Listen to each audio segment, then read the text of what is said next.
Hello and welcome to 10-Minute Tactical Maps, your guide for hand-drawing tactically rich wilderness battle maps for your favorite tabletop RPGs. For an introduction to this system, please see the first video on my channel, which is linked in the description. In this video, I'm drawing a hill map. As usual, we begin by rolling for the subtype, which is a gulch. Description is a 20 to 80 foot wide, gently sloped channel that contains a 5 to 10 foot wide stream of shallow water. Okay. Well, that's the first part of the description anyway, and it's enough to get started with. So, all right.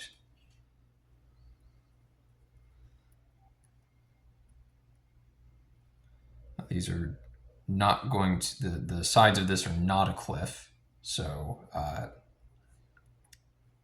definitely,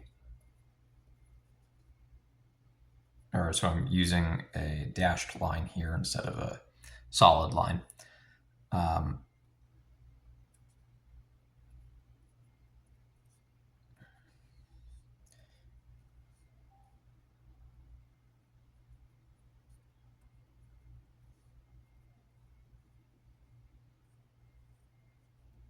Okay.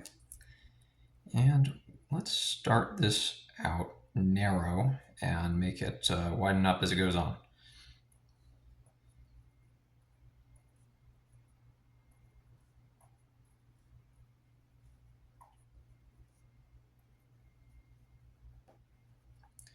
I don't think that having it actually go downward would be a good idea, but we can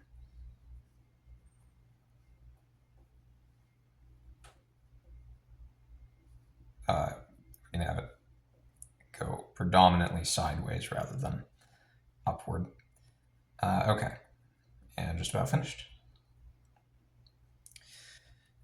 All right, and so for the, okay, yes, 5 to 10 foot stream of shallow water.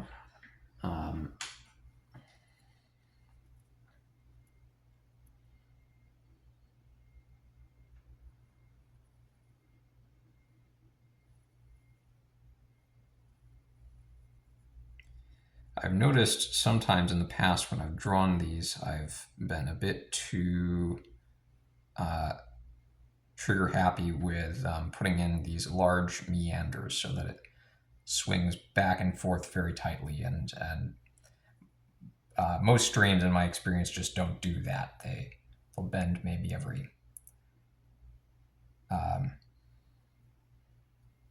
50 feet or so, but it's not every 10 or 20 feet. And yeah, on a map of this, given that the map is only maybe 80 feet wide and 100 feet long, it's important to keep in mind, because otherwise I find myself putting in way too many kinks and turns into the river. So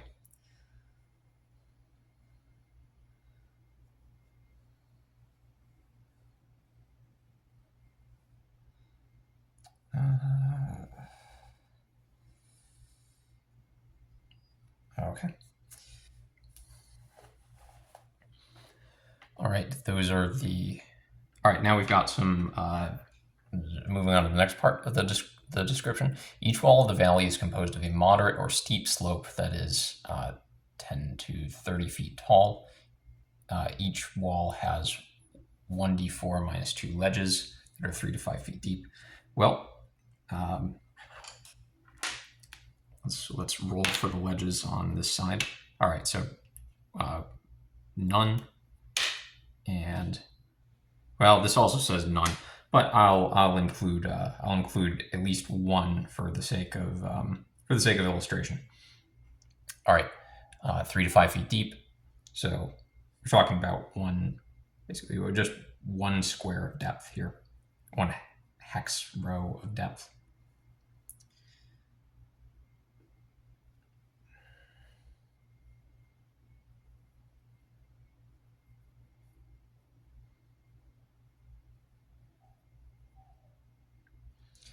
Okay.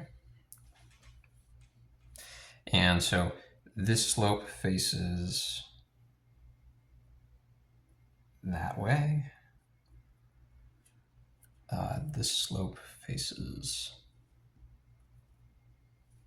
this way, and we'll turn this one into a steep slope. So if it's at most 30 feet deep, then it shouldn't go far above here. Oops, this should also be dashed.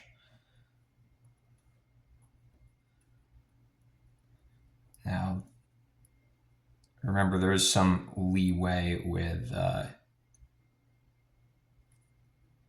how steep a steep slope is, so the rise over run doesn't have to be exactly 10 feet. It should just be approximately 10 feet, and that's what we've got here. As for this, should cap out around 6 hex tiles, so 1, 2, 3, 4, 5, 6. That's pretty good. 1, 2, 3, 4, 5, 6, 7, 8. That's also fine. I'm just going to leave this as it is. So all right, let's indicate that this is flat. I'll do that with a 0 here, so indicate the elevation of 0, and then this a 15 to indicate that this is, well, let's see, it's actually more like 10 feet on average above the place below. Okay, so this is all of our major features. I'm going to go back and clean up this river a little bit later. I think it looks pretty unnatural to me. But for now, I'll move on to the standard props. So 1d4 tall boulders, that is 2. Okay, let's put 1 or 2 right up here, the precipice of the the steep slope. All right.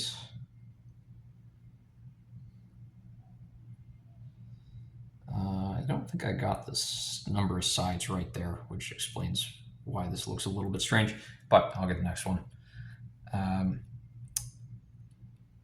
Ooh, okay, here's a fun spot for it, because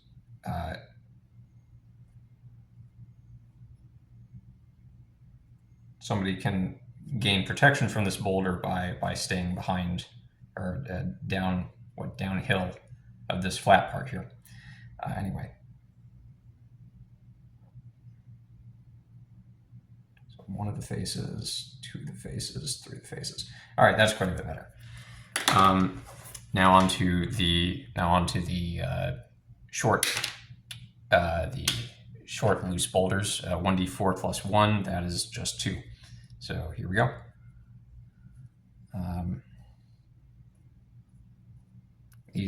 I draw them 6-sided. I think that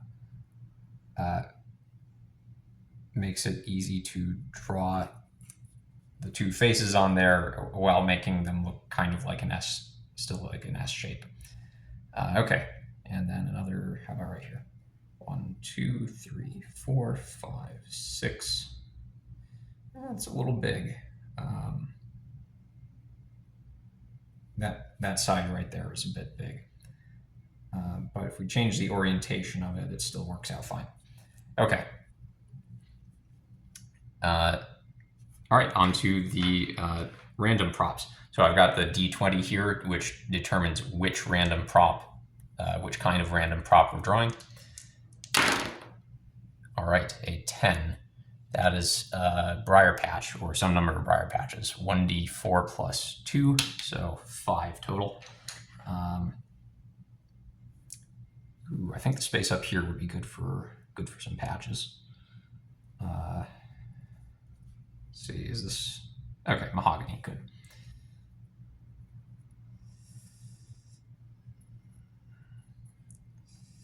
I'll go in and add some finer branches a bit later.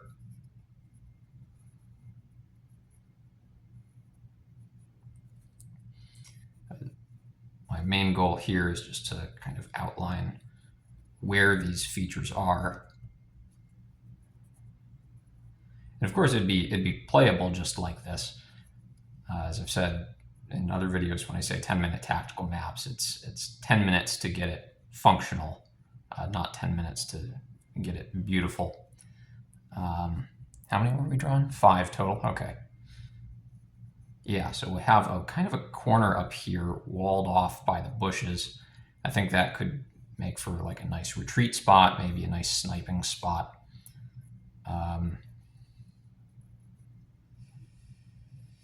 All right, and then where to put the other two? That's an open question.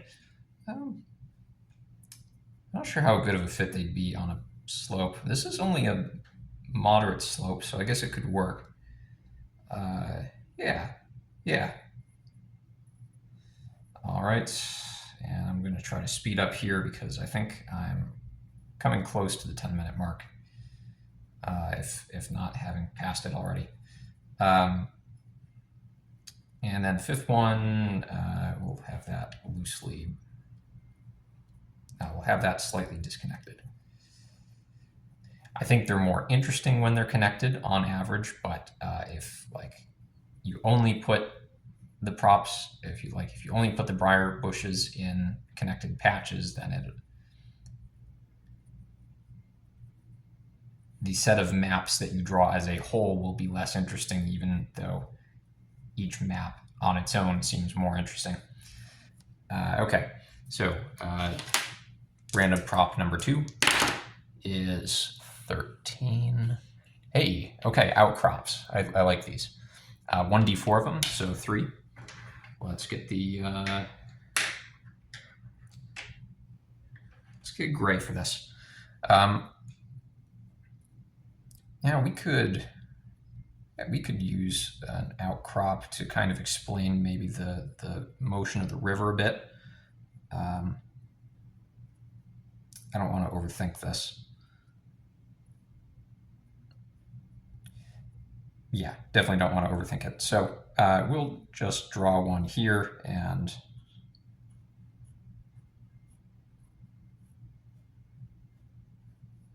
try to make this very blocky. All right, that's one. We'll draw another on the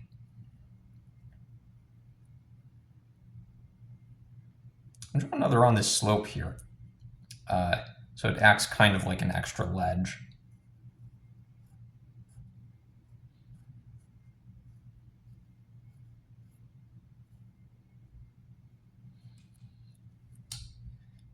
I hope that the not following the lines perfect there is perceived as a stylistic choice, not sloppiness. So that is certainly how I'm intending this. All right, and then number 3. Yeah, how about one here?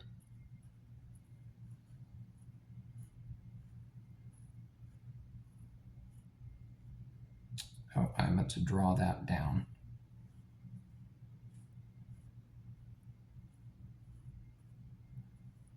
Okay, so now we've got to put height markers on these. I will say that this is plus 3 from that slope there. So that would put this at plus 20 or so. That's quite a bit.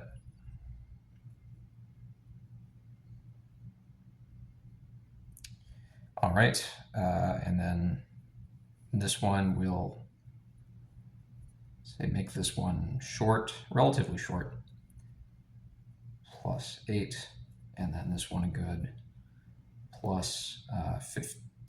Why not?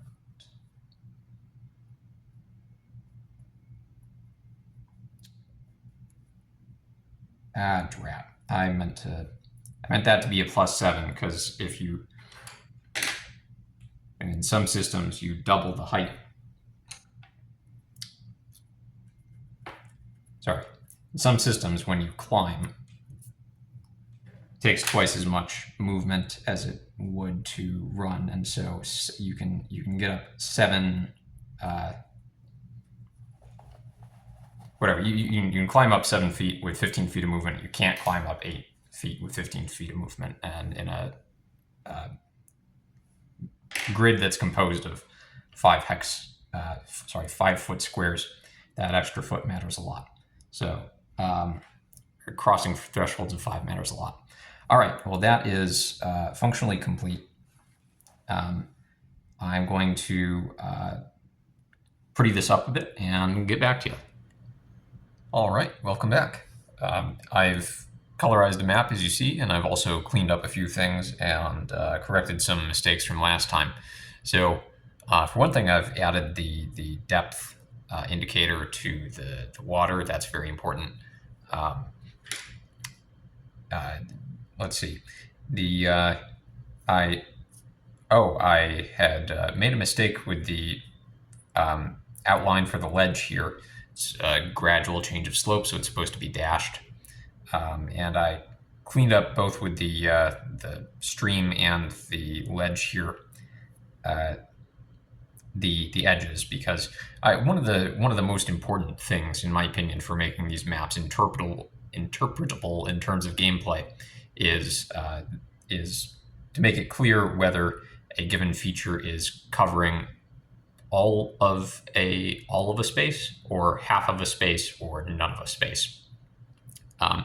And there's room for like a little bit of graphical variation, like you can see here. It doesn't quite come down and touch the tip there, but I don't think any reasonable person would be confused into thinking that this is, this space here is not on top of that outcrop. But if you've got like a third of the space covered with a feature, or 2/3 of space covered with a given feature, then it can get confusing. So I've corrected that in some cases. And I've also altered the shape of the stream slightly. You might notice that used to be part of the plain down here, the floodplain. I did that just to make the stream look a bit more organic. Still not completely satisfied with the shape. I think if I took my time or maybe thought about it a bit more, it would have turned out better. But it works, and I do plan to redraw a number of these maps based on popular vote, perhaps 2 or 3 of them. So if you decide that you really don't care for this map, or maybe a different one in the pack, then let me know, and that'll help move it to the top of the list for which ones I redo. Still, I hope that you've found this worthwhile and that you enjoy the end product. So thank you for watching, and I'll see you next time.